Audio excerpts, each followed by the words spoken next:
Siap, terima kasih. Ini juga saya ucapkan selamat datang begitu ya untuk Pak Hendra begitu dari Direktur Teknik dan Lingkungan Kementerian ESDM. Kemudian ada Ibu Budi atau Bu Didit begitu dari LPM UI, ada Bang Begi juga dari Auriga. Kemudian nanti saya lihat kita tunggu juga ada satu em, dari Halteng nanti akan join juga Bang Munadi ya, sepertinya masih akan bergabung. Sekarang posisinya jam 3 sore. Gabung. Iya, jam 3 sore di UIT. Nah, sebelumnya kami ucapkan mohon maaf gitu sempat Oh, ada perubahan jadwal dari jam 2 ke jam 1 oh, untuk ini karena iya, ini saya izin untuk mengakomodasi teman-teman yang ada di wilayah Indonesia Timur gitu agar tidak terlalu mepet dengan maghrib gitu ya. Dan mungkin untuk Bapak, Ibu, Mas, Mbak gitu yang pertama kali mendengar Dala Institut, jadi sedikit memperkenalkan juga. Jadi Dala ini adalah lembaga penelitian, kemudian evaluasi dan juga pendampingan teknis yang terkait dengan isu-isu sosial dan lingkungan. Jadi kami mendorong gitu ya integrasi pertimbangan sosial, ekonomi, lingkungan itu ke dalam pengambilan keputusan di lokus dan daerah-daerah yang kami dampingi.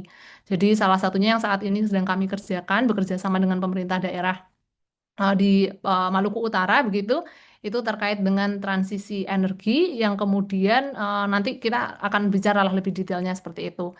Nah, sebagai informasi diskusi publik ini merupakan bagian gitu, bagian tapi bukan seluruhnya dari penelitian aksi partisipatif yang saat ini sedang kami lakukan dengan Elsil Kiraha, mitra regional kami, dan juga interlokutor utama, yaitu pemerintah Kabupaten Halmahera Tengah dan juga pemerintah Provinsi Maluku Utara. Jadi saya ucapkan juga selamat datang buat teman-teman yang ada di wilayah Indonesia Timur gitu ya. Terima kasih sudah menyempatkan waktu sorenya untuk bergabung.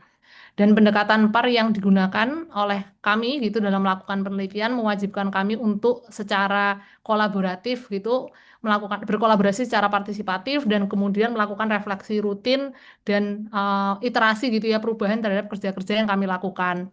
Termasuk ketika kami menemukan adanya peluang gitu yang bisa dimanfaatkan untuk wilayah tambang tidak hanya menutup daerah nikel saja tentunya, tetapi dengan adanya transisi agenda global transisi energi di daerah seperti daerah tambang batu bara, kemudian nikel gitu juga tentunya akan berdampak gitu ya ke masyarakat lokal. Nah, yang menjadi pertanyaan dengan ini yang mungkin di halaman di dalam depan layar ini Bapak Ibu dan bisa melihat ya area yang akan kita diskusikan terkait dengan PPM dan rencana pasca tambang itu apakah bagaimana begitu ya berjalan sejauh ini dan sejauh mana sebetulnya masyarakat dilibatkan secara bermakna dalam prosesnya. Kemudian pertanyaan mendasarnya apakah bisa menjadi harapan bagi masyarakat Lingkar Tambang gitu. Nah, diskusi hari ini kami harapkan dapat menjadi pemantik gitu untuk membangun ruang dialog gitu antara lintas stakeholders gitu ya ada pemerintah di sini, kemudian ada akademisi, CSO dan juga perwakilan masyarakat di tingkat tapak. Dan nanti kami sangat mendorong gitu diskusi yang produktif gitu dan saling menghormati satu sama lainnya. Nah, kami sangat mengapresiasi kesediaan waktu Bapak Ibu untuk bergabung. Jadi besar harapan kami diskusi ini dapat menjadi ruang aman dan juga produktif untuk mengutarakan pendapat dan gagasan, sehingga kami mendorong Bapak Ibu gitu untuk memanfaatkan chat box. Jadi kalau misalnya Bapak Ibu melihat ada chat gitu di bagian bawah, nah sepanjang diskusi nanti silahkan Bapak Ibu bisa langsung mengomentari atau jika ada pertanyaan bisa langsung meninggalkan di dalam kolom chat box. Jadi ini formatnya juga kami buat bentuknya meeting ya, bukan webinar. Jadi agar supaya lebih produktif diskusinya. Jadi silahkan Bapak Ibu jika ada yang tidak ada yang ingin disampaikan, ada tanggapan bisa langsung ditinggalkan juga di chat box-nya. Kami sangat mendorong itu.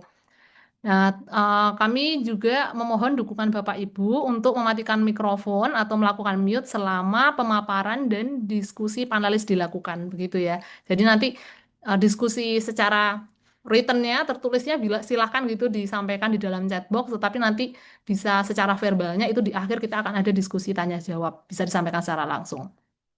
Jadi begitu, tanpa berpanjang-panjang, ini agak sedikit formatnya, sedikit berbeda formatnya karena tidak ada sambutan. Kami harapannya ini straightforward dan apa padat dan 1,5 jam kita bisa selesai gitu.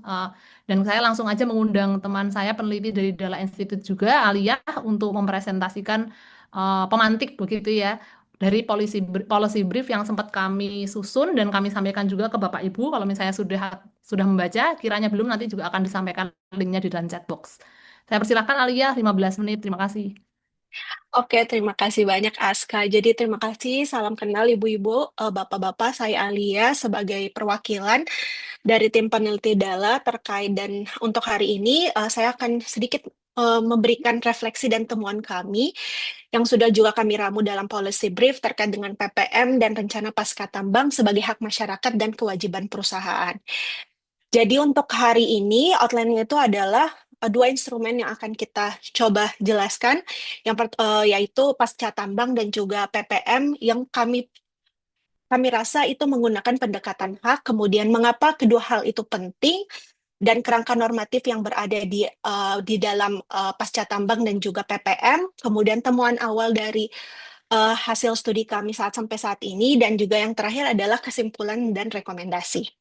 Jadi, kita tahu Bapak Ibu bahwa terdapat dua instrumen yaitu pasca tambang dan PPM, di mana kami lihat bahwa kedua instrumen ini mengedepankan hak masyarakat dan lingkungan yang terdampak pertambangan.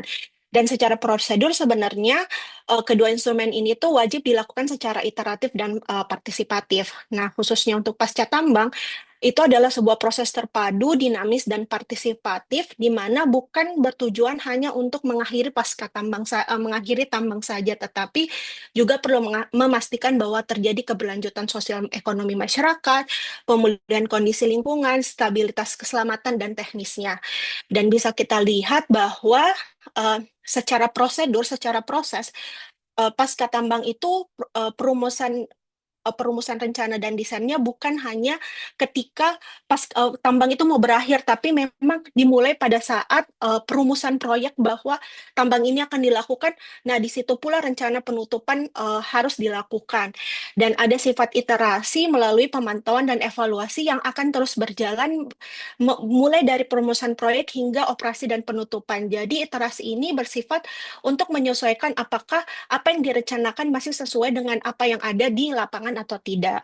Nah, kemudian selain pasca tambang, kami memahami bahwa perlu adanya pelaksanaan terkait PPM, yang sebenarnya PPM ini berupaya untuk mengurangi dampak dan memberikan dukungan terhadap kemandirian masyarakat.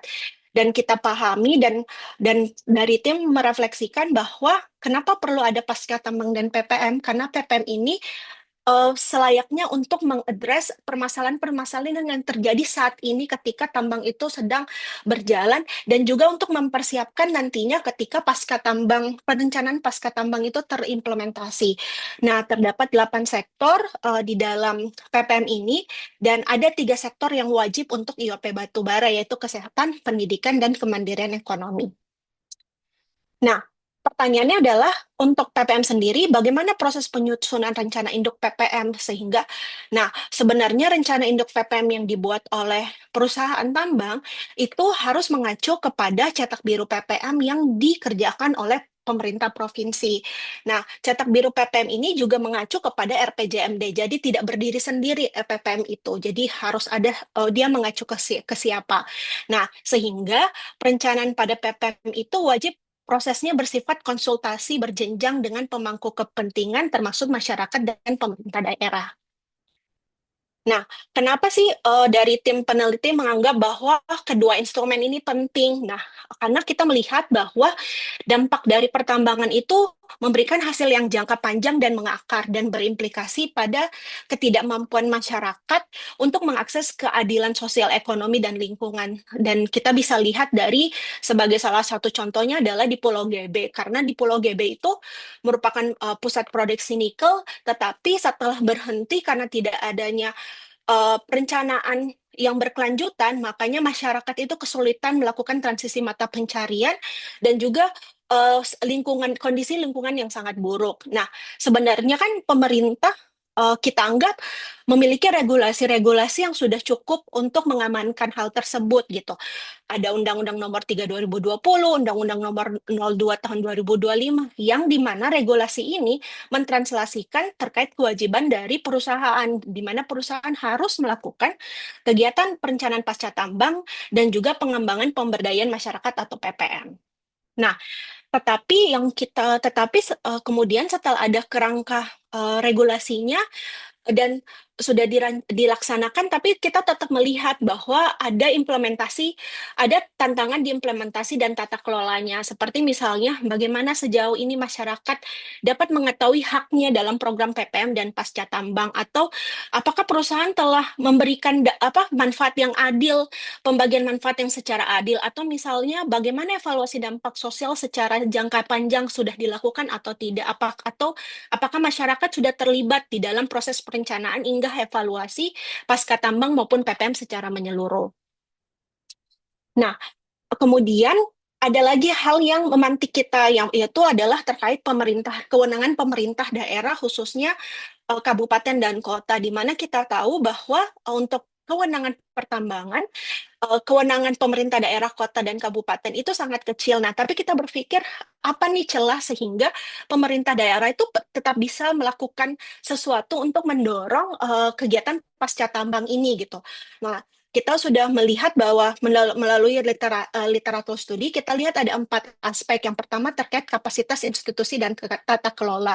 Semisal pemerintah daerah bisa membuat perda yang mendukung penutupan tambang, atau misalnya transisi ekonomi dan sosial, pemerintah daerah bisa mengupdate basis data ekonomi dan sosial sehingga bisa digunakan oleh perusahaan dalam memformulasikan perencanaan pasca tambangnya, atau misalnya infrastruktur dan lingkungan dengan pemerintah dapat membuat analisis dampak lingkungan dan strategi mitigasi, dan juga di kebijakan hukum dan finansial misalnya dengan RPJMD, KLHS, dan RTRW yang memuat penutupan tambang. Nah, untuk PPM sendiri, kita tahu bahwa PPM ini mungkin sebagian orang agak sedikit kurang awam. Nah, ada juga kan kita tahu ada yang namanya CSR atau TJSL. Nah, untuk sebagian orang mungkin dua hal ini hampir sama. Apa sih perbedaan PPM dan TJSL? Pada dasarnya, PPM dan TJSL itu cukup berbeda. Jadi, kalau status kewajibannya, PPM itu untuk kewajiban bagi pemegang IUP, operasi produksi, pengusahaan pertambangan. Sedangkan kalau TJSL itu lebih ke pemegang IUP, operasi produksi khusus yang berkaitan dengan sumber daya alam. Dan juga PPM itu lebih bersifat kewajiban, sedangkan kalau TJSL itu bersifat kepatuhan, dan sudah sangat berbeda juga di dalam kerangka hukumnya. Program juga PPM sudah sangat spesifik, ada 8 sektor, sedangkan TJSL itu tergantung dari direksinya, kebijakan direksinya. Dan juga kalau pendekatannya, PPM itu lebih berjangka panjang dan berorientasi untuk di lingkungan sekitar tambang. Sedangkan kalau TJSL bisa bersifat luas, bisa untuk staf mereka, jadi tidak bisa masyarakat, jadi tidak cakupan wilayahnya. Kemudian eh, bisa juga dilihat dari proses bagaimana PPM itu hingga sampai ke eh, implementasi PPM-nya. Jadi program PPM itu tidak bisa berdiri sendiri karena tadi itu saya sudah sampaikan bahwa dia harus berdasarkan pada rencana induk PPM-nya. Nah, rencana induk PPM ini harus diformulasikan oleh pemerintah daerah, oleh perusahaan, dan harus melakukan pemetaan sosial terlebih dahulu, dan harus ada yang namanya konsultasi yang dilakukan dengan Dirjen Minerba dan Gubernur, dan melibatkan Bupati, Wali Kota, dan masyarakat. Nah, draft RIPPM ini harus berdasarkan apa? Berdasarkan cetak biru. Nah, cetak biru ini dibuat atau disusun oleh gubernur, dan ada proses FGD di dalamnya melibatkan Bapeda, Pemprov, Pemkot, Pemkap, Badan Usaha Pertambangan, akademisi, dan di mana draft awal ini mengacu pada RPJMD atau RTRW. Nah, ini adalah temuan awal kita. Jadi kalau temuan dalam data sekunder, kita lihat ada 2 data nih. Jadi kita mengacu pada 2 data, yaitu data MODI ESDM dan data EITI. Nah, EIT. Nah, kalau misalnya dari 2016 sampai 2020, kita lihat datanya bahwa agak sedikit jomblang antara data ESDM dan data dari EIT, dan itu 5 kali lipat di dalam miliar rupiah. Jadi 5 kali lipat, dan kemudian kita kehilangan data di tahun 2021, dan berdasarkan dari EIT juga terdapat 94 perusahaan yang telah melaporkan dana jaminan pasca tambang dan PPM. Tapi kita tahu berdasarkan dari sistem MODI terdapat 7.000 badan usaha pertambangan minerba. Dan untuk khusus di Maluku Utara, proporsi program PPM itu didominasi oleh bantuan aset fisik dan logistik. Nah, kemudian berdasarkan dari kunjungan kami ke Maluku Utara di sekitar bulan di pertengahan tahun, kita terdapat 3 poin penting. Yang pertama itu adalah terkait dengan pasca tambang dan juga PPM itu kita dapat 3 poin penting. Yang pertama yaitu minim data dan informasi yang mudah untuk diakses, partisipasi masyarakat yang masih bersifat prosedural, dan yang terakhir adalah biaya penanganan dampak yang belum mencukupi. Nah, terkait dengan minim data dan informasi yang mudah diakses, kita temukan bahwa belum adanya dashboard resmi dana jaminan pasca tambang dan itu tidak akurat. Perbedaan data aktual pemegang IUP dengan jumlah perusahaan yang melaporkan jaminan pasca tambang, belum ada informasi terbuka terkait rencana pasca tambang pemegang IUP, dan perbedaan data dan alokasi PPM antara laporan EIT dan MODI. Kemudian terkait dengan partisipasi masyarakat yang bersifat prosedural, kita temukan bahwa konsultasi RIPPM dan penerima manfaat PPM masih terbatas. Kemudian alokasi dana PPM mayoritas dalam bentuk aset fisik, khususnya untuk di Maluku Utara kasus ini. Dan yang terakhir adalah belum ada mekanisme pengawasan PPM dan pasca tambang oleh masyarakat secara jangka panjang. Dan temuan kita yang terakhir yaitu terkait biaya penanganan dampak yang belum mencukupi itu, yaitu tumbuhnya sektor ekonomi penunjang tambang dan meningkatkan intensitas ketergantungannya. Kemudian yang kedua adalah rekam jejak perusahaan yang tidak menempatkan dana jaminan pasca tambang, dan yang terakhir adalah kerusakan lingkungan dan ekonomi. Contohnya di Pulau GB tanpa adanya persiapan pasca tambang yang matang. Dari hal tersebut kita merumuskan kesimpulan dan rekomendasinya, dan kita bagi menjadi 3 topik. Yang pertama yaitu terkait keterlibatan dan transparansi, yang kedua terkait program itu sendiri, program PPM dan pasca tambang, dan yang terakhir adalah terkait institusi di dalam pasca tambang dan PPM.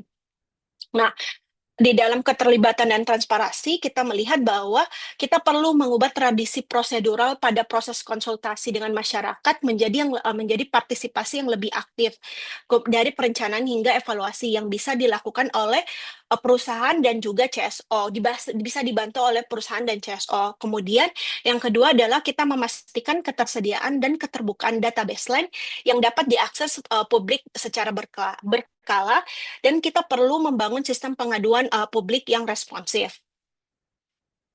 Kemudian kita temukan di dalam program PPM dan pasca tambang, kita temukan bahwa program PPM yang cenderung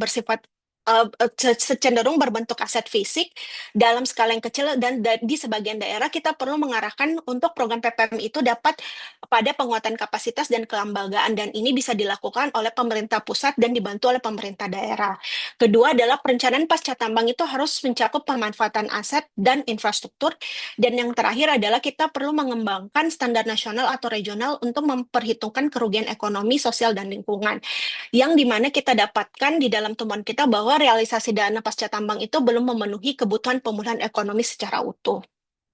Nah, kemudian yang terakhir terkait institusi, percepatan penyelenggaraan pengawas tambang itu perlu dilakukan oleh pemerintah pusat. Yang kedua adalah penguatan kapasitas dan keterlibatan pemerintah daerah untuk verifikasi dan pengawasan, karena kita lihat bahwa kewenangan pemerintah daerah saat ini itu masih sangat terbatas, khususnya untuk kewenangan untuk urusan pertambangan. Kemudian dan pasca tambang, dan yang terakhir adalah pemerintah daerah perlu membentuk forum koordinasi lintas OPD dan pemangku kepentingan.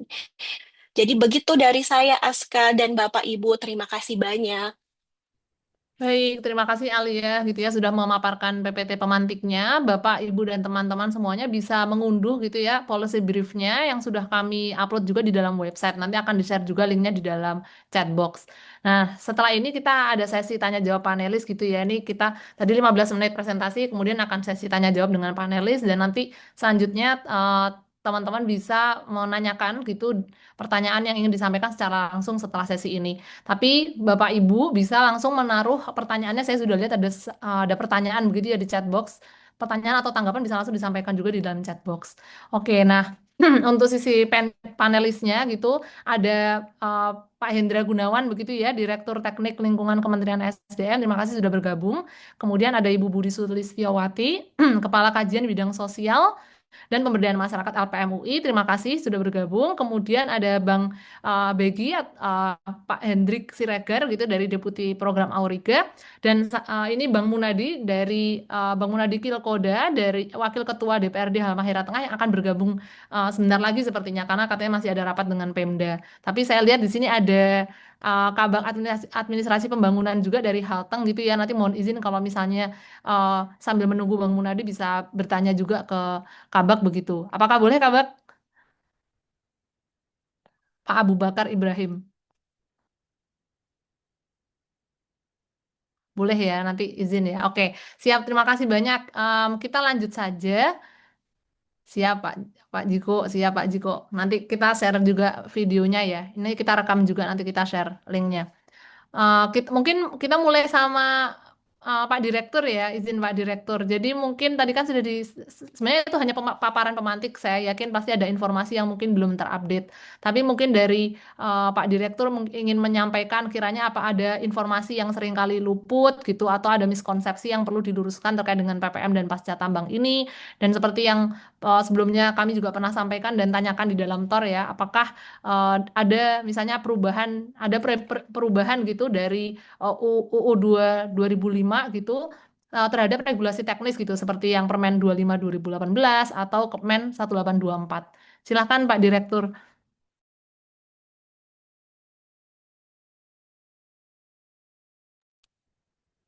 Apakah mendengar Pak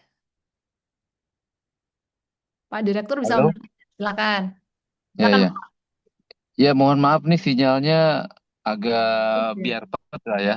Jadi kalau mohon dimaklum kalau tiba-tiba hilang atau apa gitu ya. Jadi, Aman. ya. Jadi secara umum di perubahan undang-undang yang baru ya, nomor 2 tahun 2025, sebetulnya sudah di apa ada di pasal 100 ya, di mana di sana dibunyikan bahwa pemegang IUP atau IUPK wajib menyediakan dan menempatkan dana jaminan reklamasi dan atau dana jaminan pasca tambang yang besaran nilainya ditetapkan oleh menteri. Jadi di undang-undang terbaru ya di pasal 100. Kemudian ayat 2-nya dalam rangka memastikan pelaksanaan reklamasi dan perlindungan dampak pasca tambang bagi masyarakat dan daerah, menteri melibatkan pemerintah daerah ya. Jadi itu payung besarnya itu. Nah, kita memang ini Bapak Ibu sekalian dalam implementasi ini ya. Kita sedang masih menyelesaikan masalah pasca tambang di Kobatin, Mbak. Jadi pasca tambang di Kobatin dan ada pasca tambang IUP lain yang kecil di Bangka, sama-sama di Bangka, di mana rombongan dari kepala daerah, DPRD maupun bupati menanyakan tentang dampak hasil dari program pasca tambang ini seperti apa. Karena tidak sampai informasinya. Nah, ini memang poin yang tadi disampaikan oleh Ibu siapa tadi itu memang harus banyak ini apa perbaikan lah dengan komunikasi maupun prosedur nih sebetulnya. Karena saya kembalikan lagi ke Pak Bupati, DPRD, sebetulnya dalam dokumen pasca tambang harus sudah melibatkan pemerintah daerah dan masyarakat. Ini juga saya jadi bertanya kembali, waduh ini nggak ada yang nggak nyambung ini. Ya, nah itu kan jadi koreksi ke depan yang harus kita perbaiki. Bagaimana nih pengawasannya, memastikan bahwa komunikasi sudah berjalan, programnya sudah disepakati. Ya. Ada yang Pak Bupati nanya, kita nggak merasakan dampak dari pasca tambang, dan kita juga nggak tahu apakah daerah ini dulu masuk daerah WIUP atau punya tanah masyarakat ya yang tidak masuk dalam WIUP. Waduh, saya bilang ini nyambung dengan tadi Ibu yang sampaikan. Lah itu kan saya bilang ke Pak Bupati, Pak Ketua DPRD. Kan di RDTR sudah ada, Pak. Itu harusnya diperdakan semuanya. Berarti kan harusnya ada delineasi mana tambang. Jadi daerah harusnya udah tahu mana yang masuk tambang, mana tidak. Nah ini kan jadi ini semakin jauh dari harapan tadi. Sudah ada komunikasi, sudah ada kesepakatan bersama. Ini masih jauh kalau kayak begini. Ya sementara ya. Ini mungkin potret ini kejadian baru sebulan yang lalu, belum lama. Yang Kobatin memang ada masalah kepailitan. Itu jadi berdampak ada mundurnya dalam pelaksanaan pasca tambang karena ada susah. Memang kalau dalam secara aturan menteri bisa menunjuk. Nah, tapi Bapak Ibu sekalian ini dalam praktek semuanya ini dalam hal prakteknya yang harus menjadi evaluasi sebetulnya. Sementara itu dulu dari saya, Bu. Siap, Pak Direktur. Nah, ini saya ada follow up pertanyaan. Nah, tadi kan berarti sama-sama masalahnya sudah dipahami bersama gitu ya, dipahami bersama. Nah, apakah ada, kan tadi kan banyak yang terkait dengan transparansi informasi, Bapak. Jadi, tidak hanya terkait dengan pasca tambang, bahkan PPM yang harusnya diselenggarakan sebelum tambang berakhir begitu ya, yang dilakukan saat ini, itu juga informasinya kadang sulit di tingkat daerah maupun di masyarakat. Apakah ada upaya-upaya yang sedang dilakukan juga di tingkat pusat untuk karena informasinya kan data apa RKAB-nya masuk ke itu ya ke pusat juga begitu. Nah, apakah ada upaya-upaya yang sedang dilakukan untuk meningkatkan transparansi tersebut, Pak Direktur? Ya, jadi ini kita akan membuat perubahan besar-besaran ya. Tadinya antara Direktorat Pengusahaan, dari Teknik Lingkungan ini terpisah ya aplikasi segala macam. Sekarang dengan transformasi digital ini kita akan mempunyai Minerbawan. Jadi semua kita bisa memantau. Kalau transparansi komunikasi secara uh, tatap muka udah sering dengan pemerintah daerah. Hanya kita juga kelabakan dalam performa data-data informasi ini yang belum menyatu tersambungkan. Jadi wajar kalau ini belum tahu, ini belum tahu. Mungkin ke depannya kita berharap nih Oktober Minerba One ini akan ada sistematis aliran data informasi dari satu direktorat ke direktorat lain. Sehingga kita dalam melayani dengan pemerintah daerah, ya dengan masyarakat, kita bisa ngambil keputusan lebih lebih lebih efisien jadinya. Ini kan seolah-olah nggak nyambung. Apa yang disampaikan Bupati, DPRD, seolah-olah tidak nyampe gitu. Ini juga saya, karena saya baru setahun ya, baru setahun di Minerba, kalau kalau hanya, mohon maaf, kalau hanya klaim sepihak dari pemerintah, kita sudah punya dokumen gitu. Tapi kenapa ada pertanyaan itu masalahnya? Berarti kan ada yang aliran yang belum lancar ini. Saya nggak tahu di mana ini. Siap. Siap, terima kasih Pak Direktur. Ini menarik ya, maksudnya dari Bapak juga mengakui begitu kan dan ada ikhtiar begitu ya untuk Ya. memperbaiki. Mungkin saya mau dengar dari perwakilan Lingkar Tambang begitu ya. Dalam hal ini ada Bang Munadi tapi belum join. Jadi saya izin tanya ke Kabak yang mungkin juga mengurusi itu dalam sehari-harinya. Ada Pak Abu Bakar, apakah bisa menceritakan apakah ini ada Pak Abu Bakar bisa mendengar saya Pak? Kabak Administrasi Pembangunan Halmahera Tengah? Bu Oh, Aska, saya izin ke belakang dulu ya. oh ya, siap, siap, siap. Oke, udah sambil menunggu nanti kalau misalnya Kabak sudah mendengar. Mungkin ke Bu Didit dulu ya. Jadi kalau menurut Ibu nih, bagaimana seharusnya kerangka normatif yang menempatkan masyarakat itu sebagai aktor utama begitu, bukan sekedar penerima manfaat misalnya. Apakah yang telah disampaikan oleh Pak Direktur gitu memungkinkan dilakukan? Silahkan Ibu Didit. Oh, masih di mute? Ya, Nah, silakan. Mbak Aska untuk kesempatannya. Jadi saya itu sudah apa ya berinteraksi dengan perusahaan tambang itu sejak tahun 2007 ya. Jadi saya tahu persis ketika perusahaan tambang itu masih CSR dengan yang RIPPM sekarang gitu ya. Tentunya ada perubahan yang sangat signifikan di mana masyarakat memang keterlibatan masyarakat itu memang sangat diharapkan di dalam membuat RIPPM tersebut begitu. Hanya, hanya saja ketika RIPPM itu harus dilaksanakan, mindsetnya perusahaan ini nggak selamanya cepat berubah gitu loh. Karena kan CSR itu kan sudah mungkin tahunan atau puluhan tahun dilakukan dan eh, apa ya nggak ada KPI-nya atau target-target yang lebih ke arah pemberdayaan. Walaupun ketika eh, saya mencoba mengevaluasi suatu perusahaan tambang pada saat itu menjalankan CSR-nya, itu saya selalu memberikan masukan bahwa pemberdayaan itu penting, pelibatan masyarakat itu penting, pelibatan pemerintah daerah sebagai salah satu stakeholder yang nantinya akan berperan ketika perusahaan udah nggak ada lagi itu penting gitu ya. Jadi pemberdayaannya ini bukan hanya di masyarakat aja, tetapi juga di pemerintah daerah gitu. Tetapi di dalam kenyataannya hal itu memang tidak mudah untuk dilakukan gitu ya. Saya nggak tahu ini eh, apa penyebabnya apa. Masalah komunikasi, iya. Dari dulu masalah komunikasi, koordinasi itu yang selalu jadi persoalan. Karena persepsinya beda, tidak berusaha menyamakan persepsi, sehingga akhirnya koordinasi, kolaborasi, bahkan sinergi itu sulit sekali untuk berjalan. Nah, ketika kita perusahaan harus membuat RIPPM, pada waktu itu saya membantu beberapa perusahaan, itu memang jelas sekali prosesnya di mana masyarakat itu harus dilibatkan. Jadi mulai dari awal kita mencoba mengidentifikasi kebutuhan masyarakatnya apa, bukan bukan bukan keinginan ya, ini kebutuhan ya. Kemudian masuk ke level yang di apa tingkat desa, kemudian kecamatan, kabupaten, dan pada saat itu di tahun 2018-2019 itu banyak pemerintah provinsi yang belum punya blueprint. Jadi mau nggak mau kita harus mengacunya ke RPJMD-nya mereka tentunya kan. Nah, dari situ lalu kita masuk sampai ke pemerintah, jadi pemerintahan provinsi. Setelah itu kita mencoba merumuskan dengan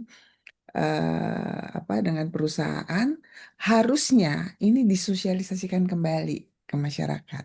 Bener nggak sih ini yang menjadi kebutuhan kalian gitu kan?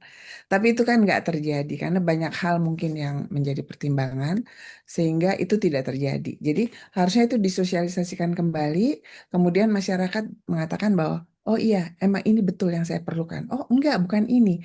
Karena bisa aja proses pada saat saya menggali informasi dari masyarakat secara partisipatif, itu persepsi saya dan persepsi masyarakat itu beda. Jadi ketika mengambil kesimpulan itu berdasarkan persepsi dari kami sebagai peneliti. Nah, untuk itu perlu dikonfirmasikan ulang. Benar nggak sih seperti ini? Nah, ini proses ini seringkali nggak terjadi gitu loh, Bapak dan Ibu sekalian. Selain itu juga kita konfirmasikan ulangnya bukan hanya ke masyarakat, tetapi juga ke pemerintah daerah. Kemudian itu kita harusnya membuat FGD yang terdiri dari perusahaan, pemerintah daerah, dan masyarakat, dan bersama-sama membuat komitmen. Oke, kalau gitu kita akan membuat program apa saja dari kedelapan pilar yang diusulkan di dalam RIPPM. Nah, tetapi di dalam pelaksanaannya, kami juga mendapat kesempatan setelah mereka 5 tahun melaksanakan ini untuk melakukan evaluasi. Ada perubahan yang lumayan bagus gitulah dari perusahaan ketika mereka melakukan CSR dengan melakukan RIPPM. Mereka jadi lebih karena kan ada tuntutan-tuntutan yang harus dipenuhi lah oleh perusahaan melalui peraturan yang dikeluarkan oleh Minerba. Jadi karena hal itu makanya ada perkembangan di mana perusahaan memang tidak lagi melakukan yang sifatnya donasi, tetapi sudah mulai mengarah kepada pengembangan dan pemberdayaan masyarakatnya. Itu ada, walaupun belum sempurna. Kembali lagi belum sempurna. Itu harus terus dievaluasi. Jadi biasanya kan untuk yang RIPPM tuh 5 tahun sekali harus dievaluasi kembali, direvisi, kemudian disesuaikan dengan konteks yang ada di masyarakatnya. Jadi eh, ke arah yang baik itu sudah ada. Ketika pelaksanaannya memang tidak semudah seperti yang ketika direncanakan. Itu aja sih Mbak Aska kalau dari saya mungkin ada pertanyaan-pertanyaan dari lain silahkan. Terima kasih. Siap, ya terima kasih banyak Bu Budi ya. Jadi memang teman-teman tadi seperti diceritakan juga di dalam PPT pemantiknya gitu ada perbedaan antara PPM dan CSR. Kemudian untuk PPM sendiri permennya baru muncul di 2018 begitu ya Ibu ya. Sehingga jadi mungkin kawan-kawan yang saat ini kebetulan saya tinggal di Sumatera Selatan juga memahami ada atau tidaknya cetak biru begitu ya. Kemudian apakah masyarakat sebenarnya tahu atau tidak kalau ini beda gitu antara CSR dan PPM. Nah, ini yang mungkin bersama-sama memang perlu kita terus dorong gitu dan sosialisasikan dan kawal bersama. Nah, saya mau dengar juga yang selanjutnya dari perwakilan CSO. Ini ada Bang Begi. Kalau misalnya dari Bang Begi sendiri melihat bagaimana saat ini? Apakah mungkin dalam kerja-kerja di Auriga pernah pernah terkait dengan ini dengan PPM dan pasca tambang itu yang pertama. Yang kedua, apakah pernah apa namanya melihat melihat apakah sebenarnya masyarakat itu mengetahui haknya gitu terkait dengan ini terkait dengan PPM dan pasca tambang. Silakan Bang. Ya, makasih Mbak Aska.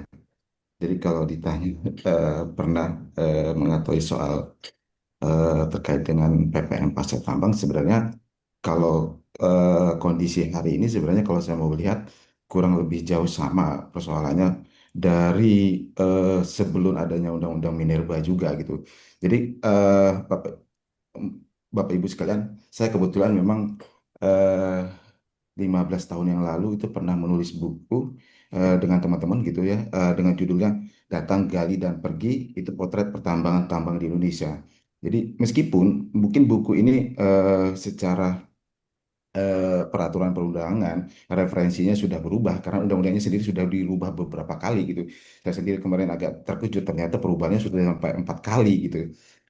Ini sebenarnya persoalannya sebenarnya tetap masih sama gitu. Meskipun aturannya sudah baru dan mengatur mungkin sedemikian baik gitu ya. Eh, tapi yang jadi persoalan itu justru fakta-fakta masalah kondisi sosial, lingkungan itu tetap sama dan tetap ada gitu. Sehingga kalau mau bicara soal apa kondisi masyarakat yang dihadapi itu sebenarnya masih sama gitu persoalannya, termasuk bagaimana mereka kesulitan untuk mengakses informasi dan terlibat di dalam partisipasinya untuk pelaksanaan PPM pasca tambang atau apapun itu ya yang namanya sekarang karena saya meyakini itu adalah upaya pemerintah juga bagaimana memberikan tanggung jawab kepada perusahaan untuk perbaikan lingkungan karena kita tahu sama-sama yang namanya pertambangan itu adalah industri ekstraktif yang tentunya akan merubah tidak hanya bicara soal bentang alam tapi juga kehidupan sosial masyarakat yang ada. Nah, eh, saya pun sendiri melihatnya bahwa pasca kami meluncurkan buku itu dan kita sempat waktu itu sampai diskusikan ke DPR era saat itu tuh sekitar tahun 2009-2010 artinya di mana Undang-Undang Minerba baru lahir gitu. Sampai hari kini itu sebenarnya tidak ada perubahan yang signifikan terhadap implementasinya karena terbukti misalnya kalau Bapak Ibu misalnya mengikuti catatan sejarah gitu bagaimana lubang-lubang tambang yang ada justru memakan korban banyak anak-anak gitu cerita di Kalimantan maupun di tempat lain atau kalau bicara soal pertambangan yang skala besar saya nggak yakin kalau namanya perusahaan-perusahaan dengan tambang skala besar itu akan melakukan kewajibannya untuk apa melakukan reklamasi rehabilitasi bahkan bahkan termasuk dia adalah program pasca tambang ya karena lubang-lubang raksasanya itu akan memakan biaya yang cukup besar contoh misalnya lubang tambang Grasberg ya ini kan sesuatu yang luar biasa gitu ya. Sebuah gunung habis dilubangi gitu dan akan dilakukan reklamasi itu sudah tidak mungkin gitu ya. Atau misalnya kalau kebetulan ASK dari Palembang pasti tahu lah lokasi kebetulan karena itu adalah salah satu site yang kita ambil menjadi kajian kami waktu itu adalah di bekas lubang tambang perusahaan Barisan Tropical Mining itu di Musirawas gitu. Saya kebetulan ke sana ke lokasi tersana ini adalah lokasi tambang yang ditelantarkan gitu ya oleh perusahaan jadi ditinggalkan begitu saja tanpa ada melakukan reklamasi dan seterusnya dan waktu saya di sana pun persis seperti misalnya diagram yang disampaikan oleh dan catatan yang dituliskan oleh dalam apa ringkasan eksekutif teman-teman Dala bahwa tidak ada informasi bagi mereka masyarakat setempat pasca tambangnya itu mau ngapain sih untuk apa sih yang ada ketika saya di lapangan itu melihat bahwa itu hanya dari sekian puluh hektar lokasi tambangnya itu kurang dari hanya 1 hektar hanya ditanami pohon dan pohon yang tidak endemik setempat gitu jadi hanya sekedarnya saja ditanami sudah tinggal. Padahal kita tahu kalau di dalam namanya reklamasi, rehabilitasi termasuk itu adalah pemulihan minimal minimal itu mendekati bentuk semula dari lokasi tambang tersebut. Nah, dalam melakukan metode backfill misalnya itu kan membutuhkan skill ya tertentu. Nah, itu yang kenapa kemudian masyarakat setempat proses keterlibatannya karena mereka adalah warga yang mohon maaf gitu ya minim dengan skill terkait dengan teknologi ya sangat tidak mungkin terlibat di dalam proses-proses itu gitu. Nah, sehingga kebanyakan mereka kemudian hanya dilibatkan paling hanya pada saat nanam bibit dan seterusnya. Hanya sebatas itu yang saya lihat ketika proses apa eh, reklamasi itu rehabilitasi terkait dengan pasca tambang untuk konteks lingkungan ya. Termasuk itu nanti dibicara soal sosialnya juga gitu. Nah, em, di peraturan sebelumnya sebelum diubah pun saya melihat bahwa peluang masyarakat untuk terlibat pun itu sangat kecil ya sebelum undang-undang yang terbaru 2 tahun 2025 ini gitu. Di Undang-Undang 4 tahun 2009 itu malah saya melihatnya pelaksanaan yang namanya rehabilitasi reklamasi itu syarat dengan nepotisme ya karena ada pihak ketiga yang dibolehkan oleh kepala daerah meskipun itu sudah berlalu lah katakanlah. Tapi konteksnya saya bilang bahwa dulu itu memang tidak mungkin melibatkan masyarakat di dalam prosesnya. Nah, saya senang gitu melihatnya kalau misalnya pada akhirnya eh, di aturan sekarang itu justru mempertimbangkan keterlibatan masyarakat. Tapi lagi-lagi ini bicara soal keterlibatan masyarakat, ternyata seharusnya kan masyarakat itu sudah dilibatkan sejak dini gitu ya. Jadi masyarakat itu yang kita harusnya menggunakan prinsip yang namanya FPIC ya, Free Fire Informed Consent. Yang ini ternyata kalau bicara soal PPM itu kan sejak awal operasi tambang harusnya sudah ada gitu bagaimana masyarakat itu em, apa namanya dilibatkan dalam proses-proses bagaimana dia bisa mengetahui rencananya, programnya apa dan seterusnya. Sehingga kalau melihat diagram yang teman-teman buat di dalam polisi hibridnya yang nggak jadi apa-apa kalau masyarakat hanya ditempatkan di proses konsultasi. Mohon maaf, konsultasi itu pun kadang-kadang dihadiri bukan decision maker, bukan pengambil keputusan penting untuk bisa merubah sebuah apa namanya draft draft cetak biru dan apapun itu ya yang bisa dirubah gitu pada saat itu juga ketika masyarakat menyampaikan sesuatu yang sebenarnya itu menjadi kebutuhan mendasar mereka gitu yang mereka harapkan. Nah, ini yang sebenarnya misalnya ketika saya melihat di Musirawas di Barisan Tropical Mining, eh, ketika perusahaan menentukan apa namanya menetapkan programnya untuk rehabilitasi reklamasi hanya sekedar menanam, padahal sebenarnya kebutuhan masyarakat di situ itu hanya kebutuhan adalah bagaimana lubang tambang yang mengandung air asam tambang, mengandung merkuri itu ketika hujan itu tidak tumpah ruah ke sungai Musitiku gitu ya. Itu yang mengakibatkan masyarakat secara kesulitan mengakses air karena itu salah satu sungai yang mereka manfaatkan untuk mandi, cuci, masak, bahkan menangkap ikan termasuk di situ gitu.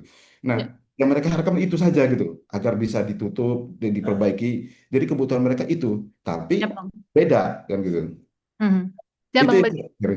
Hmm. Ya, terima kasih Bang Begi. Apa penjelasannya sangat detail gitu ya, memberikan ilustrasi terkait dengan kebutuhan. Nah, ini pas banget dari Bang Munadi sudah datang gitu dari Halteng. Selamat siang Bang Munadi. Sore berarti di sana. Iya, sore. Nah, ini kita sudah mulai duluan Bang, nggak Pasca. apa ya? Aman Iya, ya. Nah, ini saya Abang baru masuk, saya izin bertanya boleh nih? Langsung todong boleh, bertanya. boleh. Boleh ya, Boleh. siap-siap. Nah, ini kan kita tadi sudah, Abang juga mungkin sudah pernah mendengar yang kami sampaikan sebelumnya ya terkait dengan PPM, CSR, dan lain-lain. Kemudian pasca tambang, dan persiapannya harus dimulai dari hari ini ya. Tadi juga sudah dijelaskan oleh Bang Begi gitu dari Auriga bahwa pemulihannya itu tidak hanya soal lingkungan, pengembangan fungsi lingkungan, atau yang dipersiapkan tidak hanya soal lingkungan, tapi juga fungsi sosial. Itu juga ada di Permen 25 2018 ya. Di situ juga disampaikan bahwa pasca tambang adalah kegiatan terencana sistematis berlanjut sebagian atau seluruh kegiatan usaha pertambangan untuk memulihkan fungsi lingkungan dan fungsi sosial. Nah, pertanyaannya nih Bang Munadi, kalau misalnya dari Halteng sendiri, rekan-rekan di sana, apakah eh, terinfo gitu ya, apakah memahami haknya terkait dengan PPM dan pasca tambang ini, atau seperti apa Bang? Mungkin bisa sedikit sharing terkait itu. Iya, terima kasih. Suara saya dengar ya, Baska? Dengar, dengar, dengar jelas. Iya, terima kasih. Mohon maaf saya agak terlambat karena baru habis rapat dan eh, apa namanya terlambat mengikuti diskusi ini dari awal ya. Tapi kalau baca apa yang yang dikirim oleh teman-teman di Dahlan Institute dan sekilas saya mengikuti apa yang dijelaskan Mbak Azga, memang saya bicara dalam konteks mungkin agak berkaitan dengan urusan pemerintahan dan pengalaman kita di sini di Halmahera Tengah. Kebetulan kan kami di sini kan daerah yang nikel dan banyak industri pertambangan di sini, banyak hiu juga yang ada di sini. Jadi memang ini konteksnya memang dapat dengan Halmahera Tengah kalau berkaitan dengan PPM dan CSR dan sebagainya. Nah ini sejarah kami di Halmahera Tengah dari zaman dari mulai ada tambang ini kan dari tahun-tahun 80-an. Di Pulau GB ada PT Aneka Tambang, lalu kemudian berlanjut sampai ada PT Wedabaya Nikel, lalu kemudian ada beberapa EU yang operasi setelah pasca Aneka Tambang beroperasi di Pulau GB. Nah, dari pengalaman-pengalaman tersebut, ini penting sekali untuk kita mendiskusikan tentang program-program yang disebut dengan CSR, PPM, maupun pasca tambang. Karena kan pengalaman-pengalaman kami di sini, ini kalau bicara tentang sejarah tambang di Pulau GB misalnya, Aneka Tambang itu operasinya kurang lebih 30 tahun lebih. Mengeruk nikel yang ada di Pulau GB, salah satu pulau kecil yang berbatasan dengan wilayah Raja Ampat atau wilayah Papua. Setelah itu, setelah Antam beroperasi dan meninggalkan Pulau GB, kehidupan masyarakat di pulau tersebut itu miris karena yang tadinya sejak ada Antam mereka bisa menikmati listrik gratis, kemudian air juga gratis, fasilitas ekonomi juga disiapkan oleh perusahaan tambang Antam terulang. Semua yang menjadi kebutuhan masyarakat setempat itu disiapkan. Tapi setelah pasca itu kolaps. Pulau itu kolaps. Bahkan itu dianggap sebagai tempat pembuangan lah. Kondisi masyarakatnya yang tadinya sebagai petani nelayan, kemudian profesi yang lain, karena semenjak ada Aneka Tambang, mereka rame-rame berubah profesi sebagai pekerja pada subsektor tambang tersebut. Lalu kemudian setelah Antam meninggalkan Pulau GB, masyarakat itu kebingungan mau hidup dengan cara apa. Nah, melaut juga tradisi dan kebudayaan mereka yang dulu diwarisi dari sejak dulu ya, kemudian hilang semenjak ada Aneka Tambang, itu mau direcovery kembali agak susah. Bahkan saya ingat waktu itu Antam menggelontorkan anggaran hampir 50 miliar untuk kegiatan pasca tambang. Dan itu dikelola bersama oleh pemerintah daerah dan institusi yang dibikin oleh Aneka Tambang untuk bagaimana merecovery kembali kehidupan masyarakat Pulau GB. Itu pun sampai hari ini tidak berhasil. Proses atau intervensi yang dilakukan mulai pemberdayaan, bagaimana membangun akses ekonomi masyarakat setempat untuk ada alternatif mata pencarian lain supaya tidak bergantung pada Antam, itu pun tidak berhasil. Hampir 50 miliar itu seperti kita membuang garam di laut. Jadi memang ini paradoks ini. Jadi kita memang bicara tentang CSR, kemudian PPM, ini kita punya pengalaman empirik tentang bagaimana tambang itu membuat masyarakat itu tidak lagi mandiri. Semenjak dia ada, lalu setelah pasca mereka meninggalkan atau beroperasi di wilayah tersebut.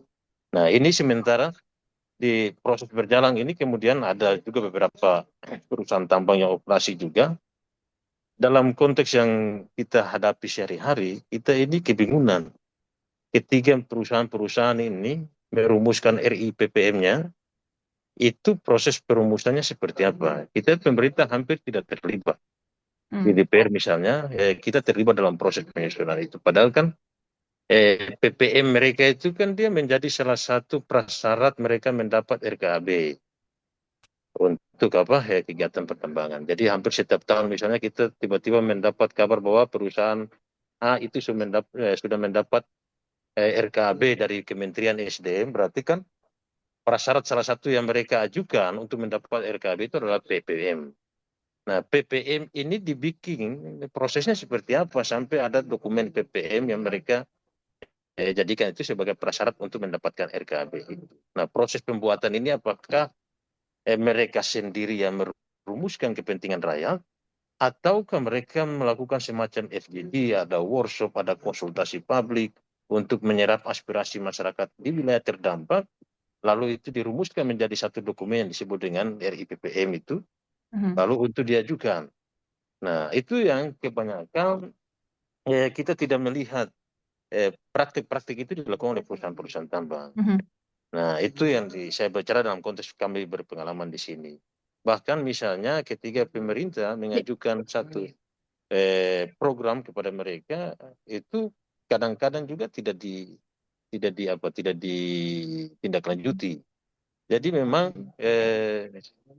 kegiatan-kegiatan yang ini yang disebut dengan PPM dan CSR itu kan berdasarkan saya melihat pengalaman ini Bahaska ini yang terjadi hari ini itu basisnya adalah proposal.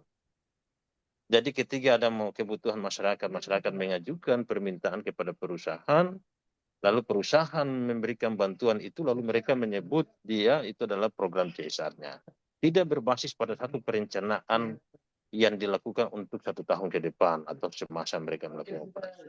Nah, ini pengalaman kami dan beberapa kali kami melakukan rapat dengan pemegang IUP di Halmahera Tengah, kami sampai marah-marah dengan mereka karena hampir kalau kita bicara misalnya Halmahera Tengah ini angka kemiskinan kita cukup besar. Kantong-kantong kemiskinan itu berada di wilayah lingkar tambang.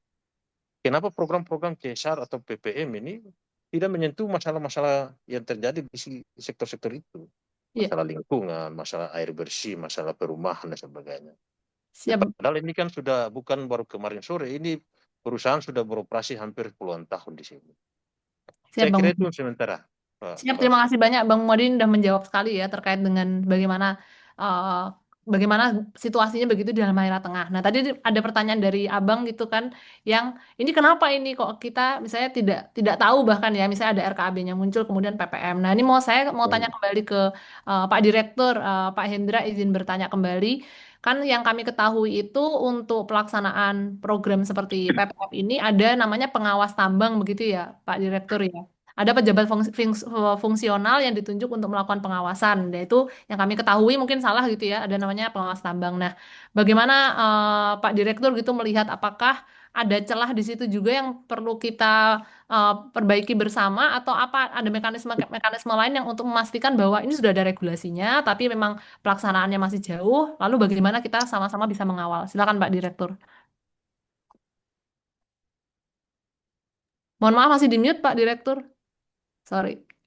Ini Bapak tidak sedang menyetir kan ya? Enggak. Oke. Tapi masih di mobil. Oke, siap. Khawatir. Ini kalau kita belajar dari pasca tambang Kobatin ini, inspektur tambang ya selalu kita libatkan, Bapak Ibu. Kita libatkan memang sebetulnya yang dimasakan tadi Pak dari Pak Surya tadi, ini di dalam tataran implementasi Pak. Kayaknya ada, dan pengalaman saya menerima dari Bupati dan dari DPRD dari Bangka kemarin, kok nggak nyambung. Ini yang saya bingung ini. Padahal program dari yang punya badan usaha sudah ada, kita juga sudah mengakomodir dokumennya, dokumen pasca tambangnya. Tentunya secara formal dari dokumen itu kan sudah melibatkan masyarakat secara aturan dan pemerintah daerah.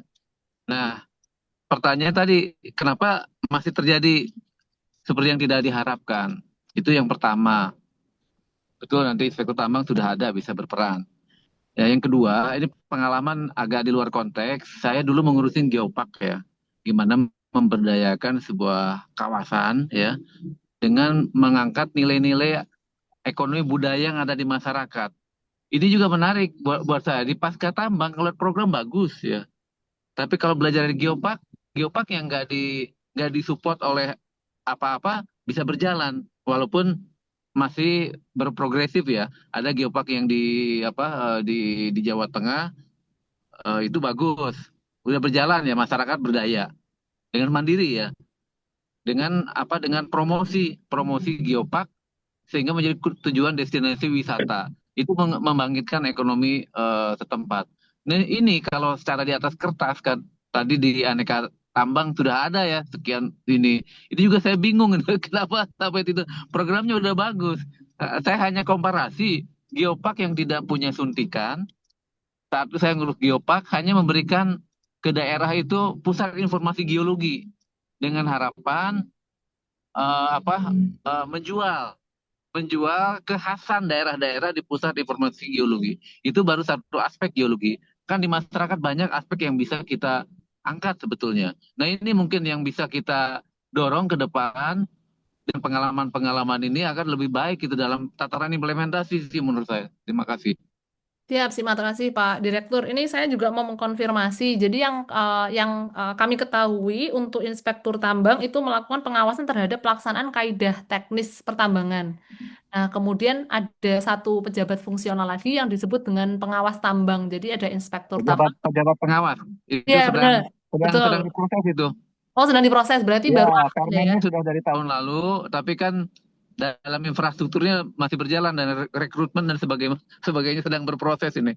Oke, siap-siap. Nah, ini sebagai informasi dari untuk Bapak Ibu juga bahwa kalau misalnya di aturan kami lihat ada dua jenis itu ya, ada inspektur tambang memang betul sudah ada begitu kan. Kemudian pejabat pengawas tambang.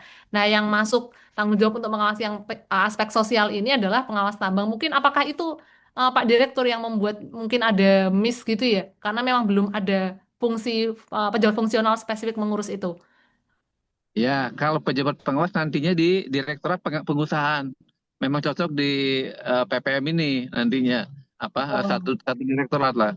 Kalau di direktur kami, Inspektur Tambang lebih ke aspek teknis, tapi itu pun tetap penting karena ini memastikan implementasi atau realisasi dari pasca tambang juga tidak membahayakan ya. Itu kita kita kita awasi juga dalam pelaksanaannya.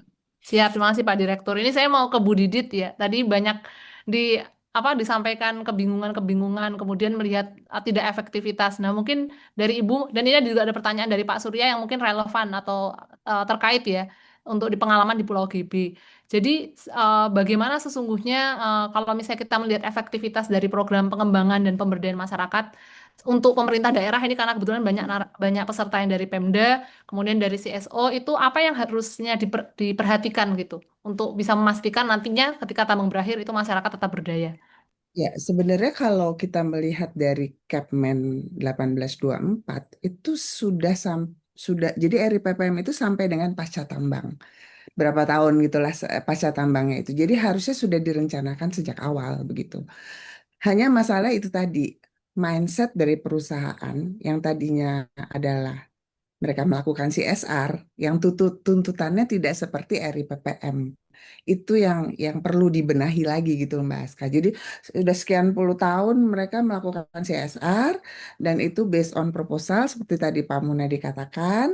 Lalu sekarang harus dibuat yang lebih sistematis, terstruktur dan itu semua RIPPM itu kan sesuai dengan aturan ada harus dari masyarakat, partisipasi masyarakat. Jadi ketika saya diminta bantuan untuk membuat RIPPM, proses itu dilakukan hanya tadi seperti saya katakan Mbak, saya tidak mendapatkan waktu untuk mengkonfirmasi kembali gitu.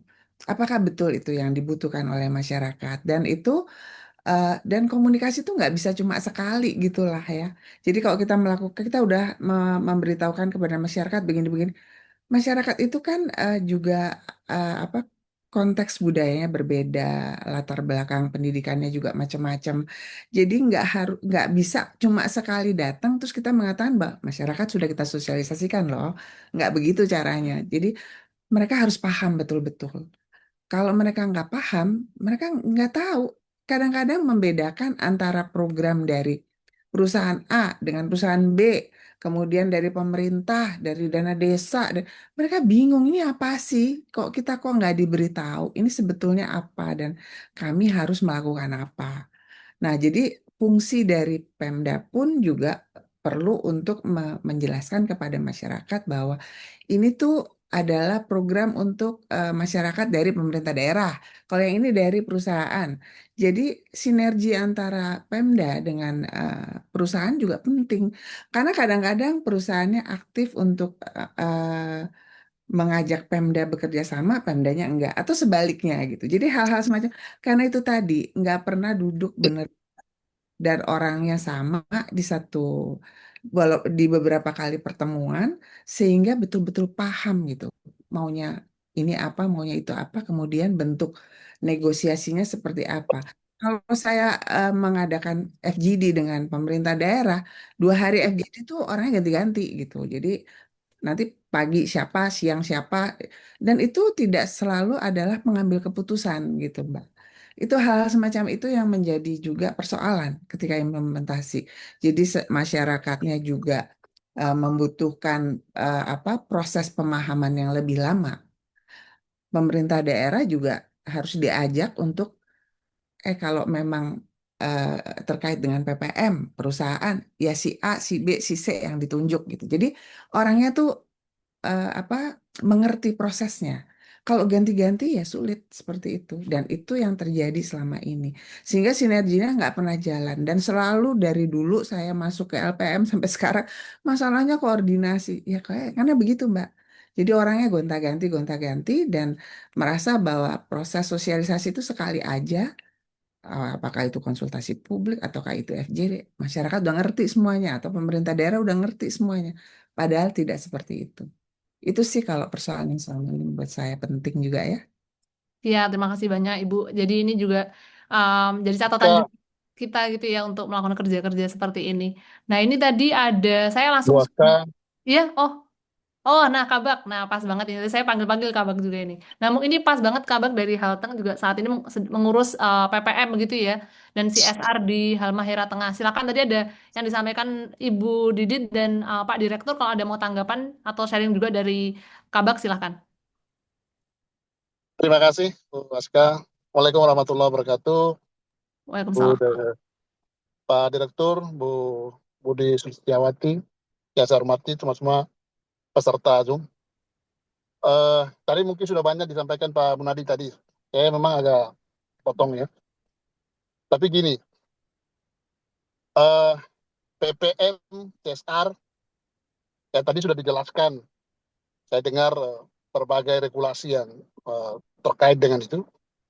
Dan saya ingin sampaikan begini Pak Direktur, kita Almar Tengah saat ini memang begitu konsen bagaimana melakukan koordinasi terkait dengan program PPM dan CSR ini. Dan kita berharap oleh pemerintah daerah, berharap koordinasi dan kolaborasi ini sama-sama membangun daerah ini. Bahwa sumber daya alam kita dikeruk luar biasa, gitu ya. Kita dapat apa gitu. Ini satu. Makanya di beberapa kesempatan di rapat-rapat di pusat, saya sering sampaikan bahwa pemerintah daerah itu tidak sedang bermohon, ya, tidak sedang bermohon untuk perusahaan membantu pemerintah daerah dalam rangka membangun daerah maupun daerah lingkar tambang. Tetapi ini hak yang kemudian tertuang dalam aturan, ya, dalam undang-undang maupun peraturan turunannya. Ini hak yang kemudian harus dipenuhi. Nah, yang jadi soal adalah selama ini perusahaan itu gimana ya, menjadikan pemerintah daerah itu hanya ada bagian dari ruang eksploitasi. Kasarnya begitu. Karena pertama tidak ada kewenangan apa-apa, tidak ada kewenangan apapun, ya. Di undang-undang maupun peraturan turunannya hanya menjelaskan soal fungsi pengawasan, ya. Pengawasan yang dilakukan dengan tanpa ada kewenangan itu nol ceritanya, ya. Itu sama dengan kita diberikan alat, diberikan pedang, tapi tumpul. Ya. Jadi saya kira begini, Pak Direktur, tadi saya telah mengikuti secara baik ini diskusi ini, tetapi memang ini penting untuk menjadi catatan. Karena fakta di lapangan, ini masalahnya dulu ini, Pak Direktur, fakta di lapangan itu perusahaan itu sulit sekali diajak untuk jangankan bicara, kita mengundang direktur-direktur perusahaannya untuk datang di hadapan Pak Bupati untuk bicara bersama soal komitmen bangun daerah saja, sulit. Ya. Datang bicara saja sulit Pak, apalagi mau bantu. Ya. Karena apa? Kewenangan itu yang kemudian tidak ada, itu yang kemudian mereka menganggap pemerintah daerah itu tidak ada apa-apanya. Pemerintah daerah itu tidak ada apa-apanya, gitu. Nah, oleh karena itu, ini yang harus dirubah. Ya. Kalau pemerintah daerah dihargai, maka dalam hal terkait dengan PPM dan CSR itu harus diberikan ruang untuk melakukan asistensi maupun evaluasi dan pelaporan terkait dengan PPM itu. Soal bagaimana sosialisasi, soal bagaimana duduk bersama, konsen itu Pak. Bagaimana bisa ceritanya? RI PPM itu kan disusun oleh provinsi. Kabupaten kota ini kenapa Pak? Didengar tidak. Ya. Datang bisa, tidak datang juga tidak penting. Itu ceritanya Pak. Ya. Dari konsep yang dibuat, itu bagusnya di atas kertas saja. Bagusnya di atas kertas, realisasi di lapangan tidak ada. Ya. Pemerintah daerah itu lewat saja Pak. Gitu. Oleh karena itu, di beberapa kemarin ini, mulai tahun 2024 sampai 2025 ini, kami memang konsen sekali ketika diajak dengan perusahaan untuk bicara, mereka kan sering itu sampaikan bahwa usulan itu sudah didapat dari masyarakat. Oke, kalau begitu. Kalau sudah didapat dari masyarakat, kita balik, kita putar haluan. Maka kita kumpulkan lagi kepala-kepala desa di Lingkar Tambang, kita kumpulkan lagi stakeholder di Lingkar Tambang, kita bicara soal kebutuhannya. Lalu kemudian ketika itu didapat, kita buat surat resmi atas nama bupati, atas nama pemerintah daerah, menyurat lagi ke perusahaan. Ini loh kebutuhan yang ada di Lingkar Tambang, yang bisa diakomodasi di PPM maupun CSR. Kalau tidak Pak, kita itu jangankan berkoordinasi, ya, jangankan laporan, koordinasi pun tidak Pak. Sepanggal saja, surat sepanggal untuk menyampaikan bahwa ini loh program kita ini yang akan nanti kita realisasikan. Tidak ada Pak. Yang adalah kita coba untuk paksa. Makanya tadi saya bilang, di rapat-rapat itu saya bilang bahwa pemerintah daerah itu tidak sedang bermohon Pak. Tetapi ini kewajiban dan diperintahkan oleh undang-undang bahwa di dalam terkait dengan pengolahan IUP ini, izin usaha pertambangan, ada kewajiban yang harus dipenuhi oleh perusahaan. Ya. Ini loh Pak. Oleh karena itu sekali lagi, ini karena soal kewenangan, soal perizinan. Bagaimana bisa eksploitasi sumber daya alam ini ada di daerah, di kabupaten kota? RI PPM-nya disusun oleh provinsi. Gimana Pak? Ceritanya gimana? Ya. Apa yang mau diakomodasi dari situ? Provinsi saja nggak kemari-kemari Pak. Masalahnya yang dihadapinya adalah pemerintah daerah. Jadi Pak, terkait dengan ini saya tahu betul, jadi jangan lagi kita berroterika terlalu banyak. Soal inilah soal kewenangan. Kalau pemerintah daerah diberikan kewenangan untuk melakukan asistensi terkait dengan kegiatan PPM dan CSR, maka paling tidak ada penghargaan bahwa kita pasti akan ditemui. Bahwa ini loh Pak, kita akan dikasih laporan, kita akan dikasih pemberitahuan. Ini loh kegiatan kita yang mungkin bisa disasistensi dan seterusnya. Tapi kalau itu tidak, lewat saja Pak. Provinsi pusat. Yang kita dapat adalah banjir. Yang kita dapat adalah bencana. Yang kita dapat adalah semua. Ya. Jadi itu Pak Direktur, saya mohon maaf ini bicara tapi agak emosional. Tetapi sungguh saya mewakili kondisi real masyarakat. Ya, karena saya mengurus ini dari mulai tahun 2023 kemarin sampai 2025 ini. Bahwa ada problem yang harus diselesaikan di tingkat kewenangan. Bila perlu, perizinan terkait tambang ini dikembalikan ke daerah. Saya kira itu. Terima kasih Pak. Wassalamualaikum warahmatullahi wabarakatuh. Waalaikumsalam warahmatullahi Waalaikumsalam warahmatullahi wabarakatuh. Ya, terima kasih Kabak. Jadi ini Pak Abu Bakar ini adalah Kabak Administrasi Pembangunan. Ini juga menginformasikan ke Ibu Didit ya. Jadi beliau yang ditugaskan dulunya di bawah pengurusan terkait CSR itu di Wakil Bupati ya, Pak Kabak ya. Tapi saat ini karena agar fokus begitu ya, sudah ditugaskan, didelegasikan ke Kabak Administrasi Pembangunan. Jadi yang terkait dengan koordinasi untuk PPM dan CSR agar selaras begitu dengan program perencanaan pembangunan di daerah itu ditangani oleh administrasi pembangunan Setda begitu sekarang. Nah, itu tadi juga diceritakan terkait dengan dilema begitu ya yang dihadapi di level kabupaten kota.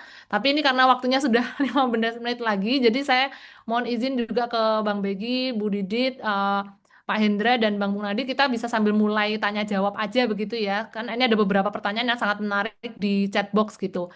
Yang pertama saya mau bacakan sebentar, mohon izin kalau misalnya nanti ada yang terlewat. Nanti kami akan catat semua pertanyaannya dan kalau misalnya tidak terjawab di hari ini, insya Allah akan kami emailkan juga ke narasumber dan kami kirimkan kembali ke teman-teman semua. Oke, jadi yang terkait ini langsung nanti bisa dijawab singkat saja, tidak masalah. Yang pertama dari Nitya, dari Ibu Nitya menanyakan ini ke Pak Direktur, apakah mungkin Pak Direktur mau mengetahui alasan mengapa di IUP Batubara itu diwajibkan hanya 3 bidang PPM? Ini mungkin relevan buat teman-teman yang sedang mendampingi kawasan batubara ya, mungkin seperti Sumatera Selatan, Kalimantan Timur, diwajibkan pada 3 bidang PPM saja, sedangkan yang ada kan ada 8 begitu ya, tapi kenapa hanya 3 saja? Silakan Pak Direktur kalau mau ditanggapi. Ini sebetulnya saya mohon maaf dulu ya. Sebetulnya yang tepatnya hadir di sini ada 2 direktur ya, direktur teknik dan direktur pengusahaan. Sebetulnya Oke, siap. RIPPM itu ada di pengusahaan ya. Jadi saya juga tidak bisa Oh, serta-merta ya. Mungkin halnya teknis bisa saya jawab. Terima kasih. siap-siap. Berarti nanti kalau saya ada diskusi lagi juga melibatkan direktur pengusahaan ya, Pak Direktur Ya, ya. betul betul. Oke, siap. Nah, selanjutnya, tapi yang terkait dengan instruktur tambang memang ada di bawah kewenangannya Pak Hendra begitu ya, Ya, dari ya, Direktur. pasca tambang, inspektur tambang di saya. Ya. Nah, pasca tambah instruktur tambah, jadi masih ada kesesuaian juga di sini.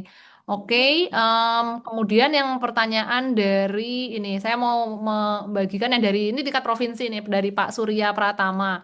Tadi disampaikan bahwa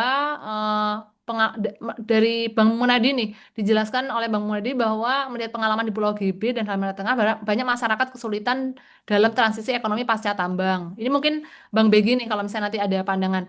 Menurut Bapak Ibu, mungkin model pengembangan ekonomi alternatif seperti apa yang paling relevan sehingga mungkin bisa menjadi salah satu acuan merancang strategi pembangunan jangka panjang pasca tambang yang berkelanjutan. Gitu. Ini menanyakan alternatif model pengembangan ekonomi alternatif. Mungkin ini Bu Didi dan Bang Begi. Saya mau mulai di Bang Begi dulu. Apakah ada referensi atau jangan-jangan belum ada sebenarnya yang ini? Tadi Ya, silakan. eh, memang sih sebenarnya kalau bicara masalah ekonomi alternatif kan memang mestinya dari awal ketika pertambangan itu masuk, masyarakat setempat sudah tahu sebenarnya kebutuhan dan keperluan dia itu sebenarnya dengan proses dia hidup di lingkungan situ kan sebenarnya dia sudah tahu bahwa ruang produksi dia itu apa gitu ya. Apakah dia sebagai petani, apakah dia sebagai nelayan, itu kan sebenarnya sudah awal ada di situ. Tapi kemudian ketika tambang hadir kan itu kan secara otomatis bisa aja merubah pola produksi mereka gitu yang tadinya adalah petani tiba-tiba menjadi pekerja perusahaan tambang. Nah, eh, perubahan-perubahan ini yang sebenarnya harusnya diantisipasi ketika tadi bicara tambangnya sudah tutup, apa ekonomi alternatifnya.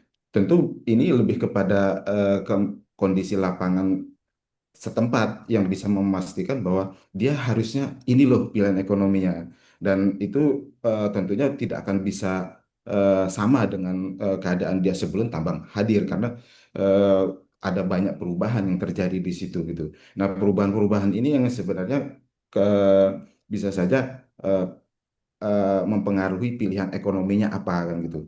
Sehingga menurut saya eh, masyarakat itu sebenarnya tahu sebenarnya apa yang dia sebenarnya butuhkan di dalam kebutuhan dia sebelum tambang itu ada maupun ketika tambang sudah tidak ada karena secara kemampuan kapasitas mereka masih tetap sama.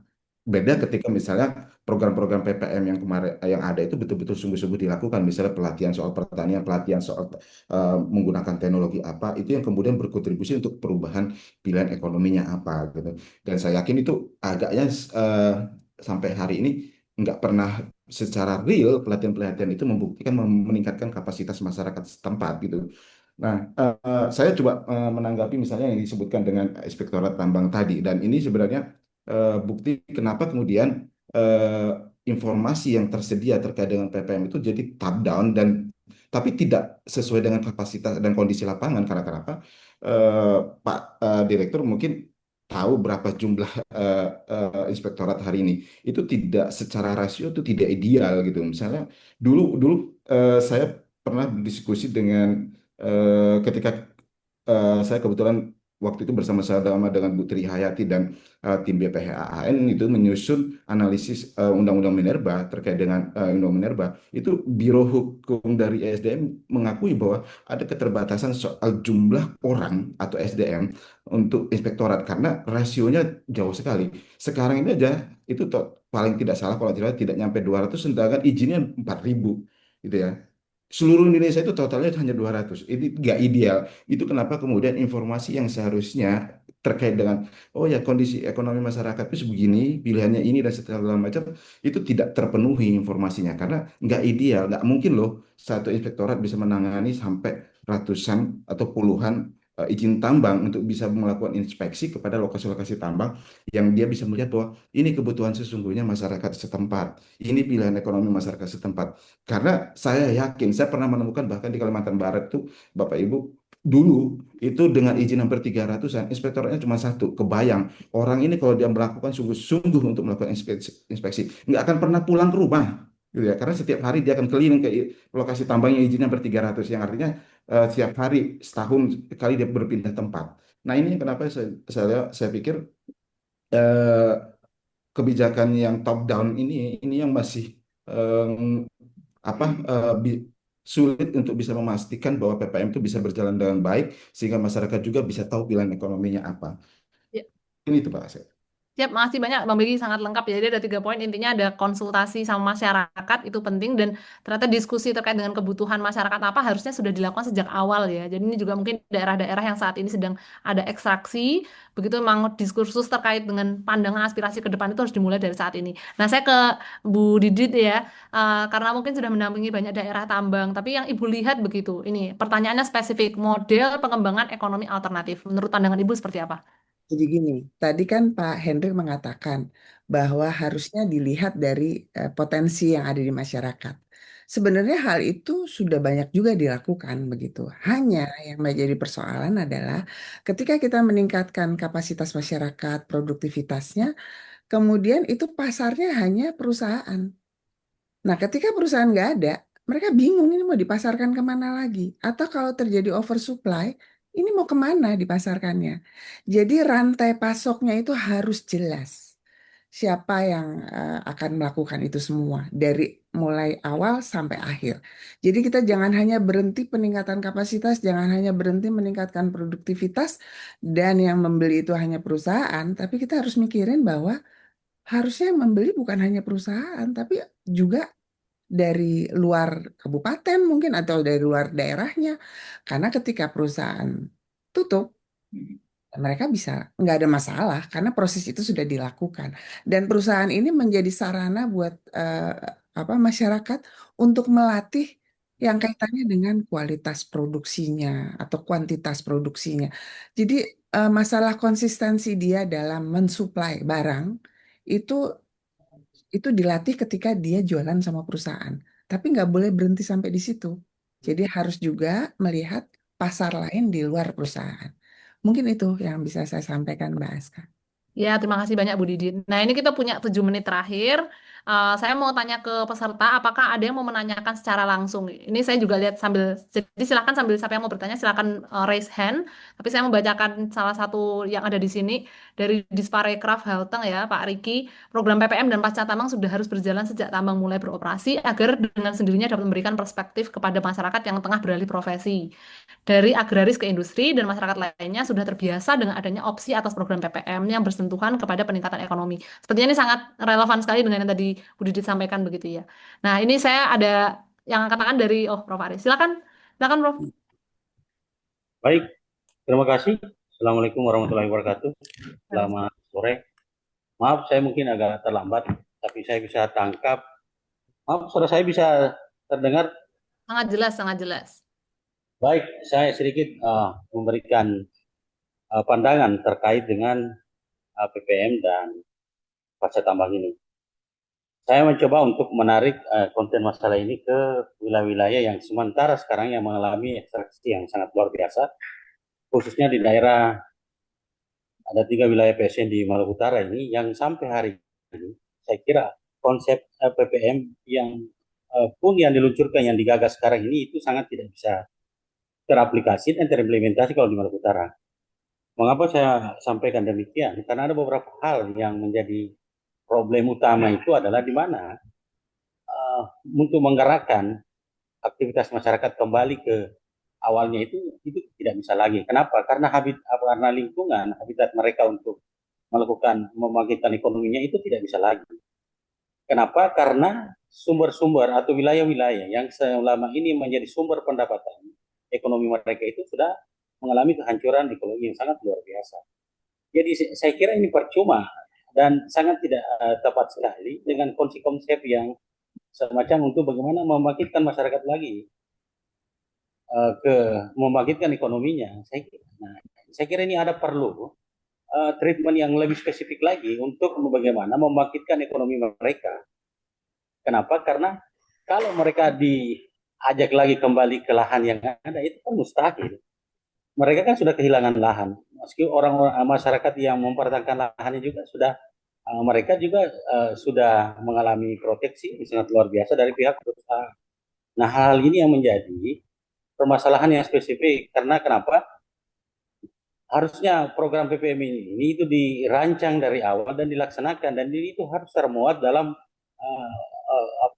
pre-operasional. Itu harus dipikirkan bersama.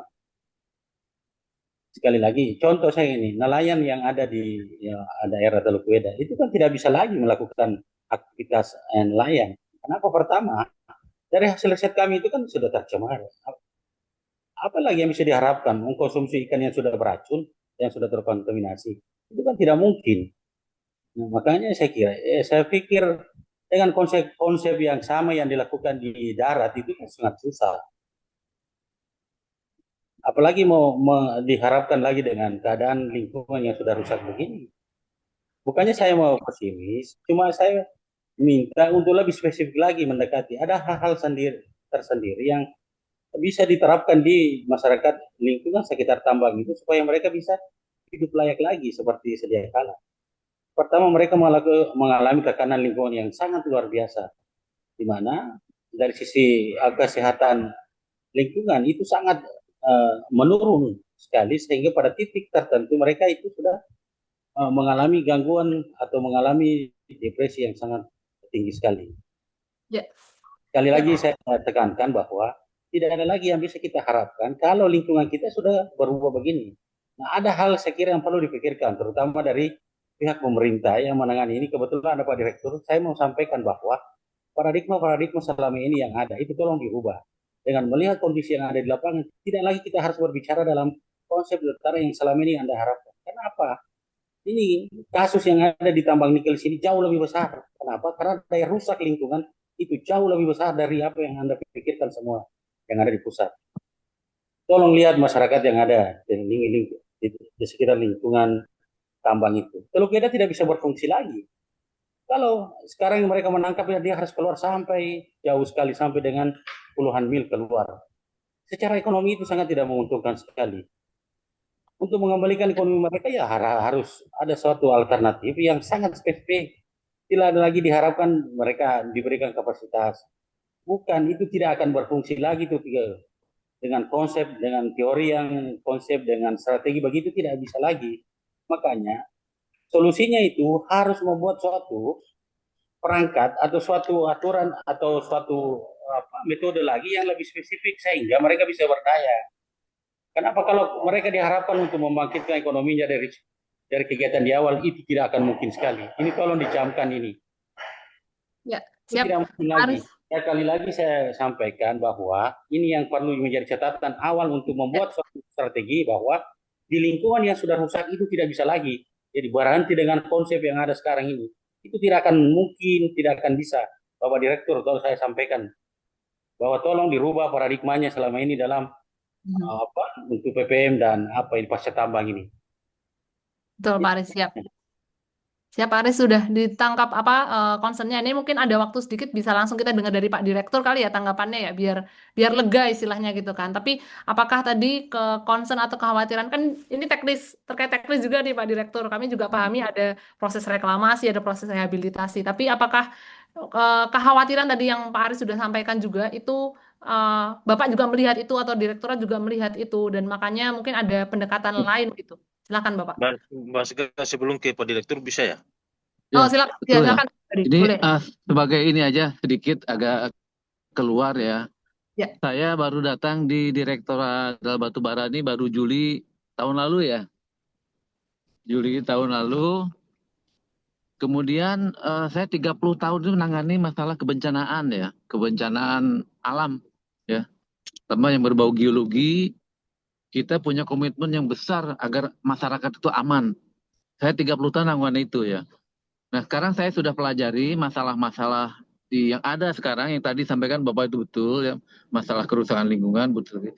Tapi saya punya ya pengalaman saya memang harus dalam tatanan praktek implementasi dalam penanganan lingkungan. Ini yang saya sudah mulai ke Sulawesi Tenggara, Sulawesi Tengah, ke Maluku Utara. Saya melihat, saya memotret kondisi lingkungan di sana. Yang disampaikan Bapak itu betul. Kemudian saya mulai melihat kinerja dari perusahaan-perusahaan ini. Ya, saya sudah mulai lihat permasalahannya apa. Ya, yang paling sering misalkan ini yang sudah saya potret nih, banjir bandang dan longsor. Saya menarik ahli AMDAL dari saya dulu di Badan Geologi lama, ahli AMDAL dari Badan Geologi saya tarik membantu saya langsung. Masalahnya apa ini? Sudah mulai saya checklist ini masalah-masalah yang bisa konkret kita perbaiki. Ya, memang betul itu bukan hal yang mudah. Tapi saya selama ini menanganin masalah bencana ya, memang kita nggak boleh surut. Kitanya harus yakin dengan program dan disampaikan betul Pak harus punya program dan yang penting dilaksanakan. Nah ini yang sedang saya petakan pelaksanaannya sampai seberapa jauh. Kalau melihat sampai terjadi adanya longsor, banjir bandang, setelah saya lihat penyebabnya itu saya bisa petakan itu daerah merah longsor. Tinggal nunggu hujan deras akan terjadi. Jadi kita sudah akan tahu sebelum terjadi. Nah, ini kita punya inspektur tambang. Kita sudah punya KTT. Nah, itu yang akan kita dorong ini. Di pengawasan, peran pengawasan dan pelaksanaan dari KTT dalam menanggulangi kerusakan lingkungan jangan sampai terlalu jauh. Kalau bisa di awal, di preventif, kita sudah cegah. Yaitu dengan cara sebetulnya sudah ada guideline-nya namanya good mining practice. Itu sebenarnya kalau dilaksanakan insya Allah akan perbaikan itu akan terasa. Nah ini masalahnya seberapa jauh kita bisa tadi jumlah IT yang bisa mengawasi, memang itu tantangan yang sedang kita hadapi. Sementara itu dulu. Potong sedikit, ini saya potong itu supaya ini kita bisa berdiskusi. Iya. Tambang yang ada di Maluku Utara itu menjadi bumper perusahaan. Di situ masalahnya. Saya berapa kali inspektur tambang, mereka berada dalam posisi bagaimana selalu membela perusahaan. Sehingga bagaimana mau melakukan pengawasan sementara mereka masuk di dalam selimutnya perusahaan. Itu yang masalahnya. Sehingga apa yang terjadi, mereka hanya dijadikan legitimasi untuk terus melakukan ekstraksi yang sangat ugal-ugalan yang ada di Maluku Utara. Ya Pak Aris. Nah ini tadi Maluku Utara itu hampir Maluku Utara sudah mati, dari sisi ekologi itu sudah rusak. Jadi ini tolong ada mungkin satu strategi bagaimana supaya proses pengawasan, kalau perlu itu ada semacam peringatan yang lebih keras ke pihak perusahaan, bagaimana mengaktifkan seluruh organ-organ yang terlibat dalam proses pertambangan itu menggunakan kewajibannya secara normal. Nah ya, ini pengawas tambang, inspektur tambang yang justru menjadi pembela tambang. Mereka kan bekerja di bawah itu. Saya berapa kali diskusi dengan mereka, ini inspektur tambang ini posisinya di mana? Seakan-akan mereka itu bagian daripada organ perusahaan. Itu yang menjadi masalah. Memang tidak ada posisi lingkungan, posisi masyarakat di Weda, Teluk Weda itu memang tidak ada sama sekali. Mungkin teman-teman yang ada yang bersuara kecil, teman-teman NGO, teman-teman yang ada masyarakat adat itu yang bergerak di sana. Itu fakta ini saya sampaikan ini. Makanya miris sekali ini. Tolong diperhatikan bahwa ada suatu ritme yang harus dirubah. atau yang lebih diperkuat dan diperketat bagaimana supaya mereka tidak melakukan perusakan lingkungan. Sekali lagi saya tegaskan bahwa kami ini bukan anti investasi, kami bukan anti tambang. Tapi kalau caranya model menghancurkan ekosistem yang lebih besar menjadi super kehidupan masyarakat, itu akan dilawan. Itu Ya, akan Pak Aris. Oke, Pak Aris. Mohon maaf ini saya harus potong karena waktunya sudah jam segini, tapi saya yakin dari Pak Direktur sudah menangkap Iya, keresahan dan tadi juga disampaikan bisa ya. sedikit, Nah, ini Mas dari Ga? boleh Bang Munadi. Iya, saya mau kasih ke Bang Munadi, setelah itu nanti kita Ya, akan closing. Silakan, Bang. ya. Pertama memang kita harus jujur bahwa kita tidak punya success story untuk daerah-daerah tambang yang berhasil mesejahterakan masyarakat. Itu kita harus jujur itu, sehingga di Republik ini bahkan mungkin di dunia kita belum pernah mendengar cerita masyarakat sejahtera ketika ada tambang, bahkan pasca tambang. Yang ada adalah kehancuran sistem nilai akan ekologi wilayah setempat. Nah, karena itu sebagus apapun aturan yang kita bikin, memang kita akan sulit sekali untuk keluar dari jerat yang terjadi selama ini. Itu poin pertama. Poin kedua saya adalah memang saya setuju dengan apa yang dikatakan oleh Dr. Aris tadi. Memang ketiga pasca tambang lalu kita berupaya untuk membangkitkan kembali sumber daya masyarakat untuk bisa survive hidup setelah tambang tidak lagi beroperasi di situ agak susah, karena memang orang mau hidup itu kecuali didukung dengan lingkungannya masih bagus. Tapi kalau laut sudah tercemar, hutan juga sudah dihabiskan, bagaimana orang mau kembali lagi untuk bisa hidup dengan normal? Pasti yang terjadi adalah masalah akan terus menumpuk di wilayah tersebut.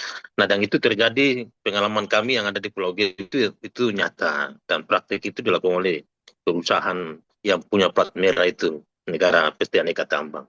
Nah, yang berikut soal PPM ini memang saya melihatnya PPM ini dianggap sebagai satu-satunya obat untuk menyembuhkan luka yang diderita oleh masyarakat lingkar tambang. Padahal kan ini juga bukan obat yang ampuh gitu. Ini cuma hanya memberi istilah kalau orang sakit demam, ya demamnya dihilangkan saja. Setelah itu orang bisa demam lagi. Karena ya kita tidak lihat, kalau kita bicara pengalaman yang ada di sini, ini PPM ini juga tidak jelas arahnya, dari mulai proses penyusunannya bagaimana, pengawasannya bagaimana, bahkan evaluasinya bagaimana. Ini proses yang saya kira harus diperbaiki, walaupun sebenarnya dalam aturan atau Kemen SDM itu sudah mengatur demikian, tapi dalam praktek memang kita harus perbaiki itu.